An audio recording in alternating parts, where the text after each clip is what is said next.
Hello guys, I'm Dr. Alan.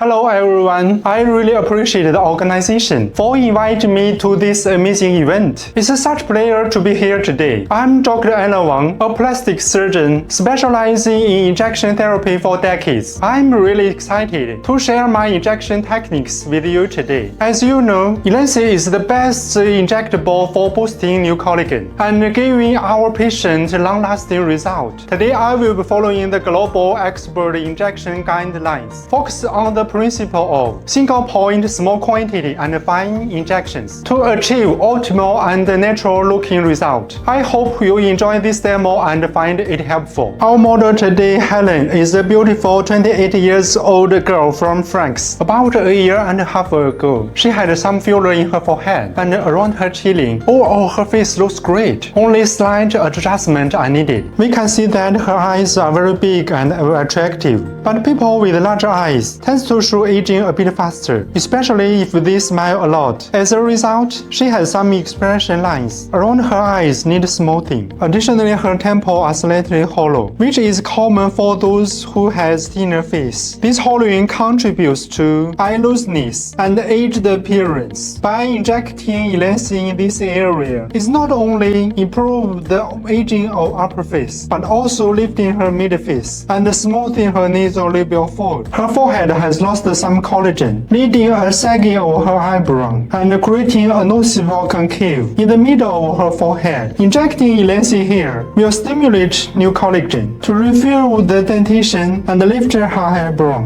I hope Dr. Alan today helped me to achieve the natural look that I'm looking for, especially when it comes into my droopy eyes and my crown's fit. I really opted the first time for some fillers just to fix some modifications and some imperfection in my face. For that reason, I'm opting today to slight modification to remove the wrinklings, the droopy eyes, and mostly, and my main point is to keep a natural looking. This red line here is the supraorbital artery, which is a branch of the ophthalmic artery from the internal carotid. It runs along the medial side of the iris, and after coming out from the supraorbital notch of foramen, the branches are distributed in the forehead area.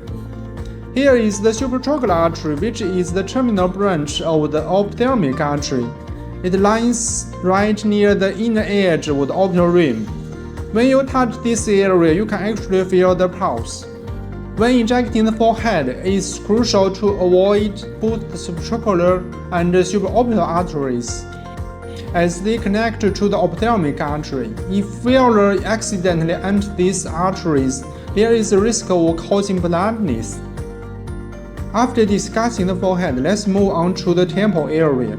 This top white line follows the superior temple crest.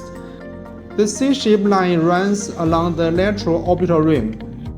The bottom white line follows the upper border of the zygoma. Along the hairline is divided into the anterior temple area and the posterior temple area, so this is the boundary of the temple region. There are also many important blood vessels in the temple area, so we need to be careful to avoid them during injections. Right in front of the triggers, you can feel the pulse of the superficial temple artery. As the name suggests, this artery runs in the superficial temple fascia. It has two main branches, the front branch, which moves towards the forehead along the hairline, and the parietal branch, which moves towards the scalp. If filler accidentally enters the parietal branch, it can cause hair loss, and if the front branch is damaged, since it comes with the supratrochlear artery, there is risk of blindness. Also, there are two other key arteries in the temple area that come from the maxillary artery, the anterior deep temple artery and the posterior deep temple artery. If you use a needle to inject on the periosteum, you have to be careful of these two blood vessels. This blue line here is the middle temple vein. It's about 2 cm above the zygoma, sitting just under the superficial layer of the deep temple fascia. So that's a quick view of the main blood vessels in the upper face.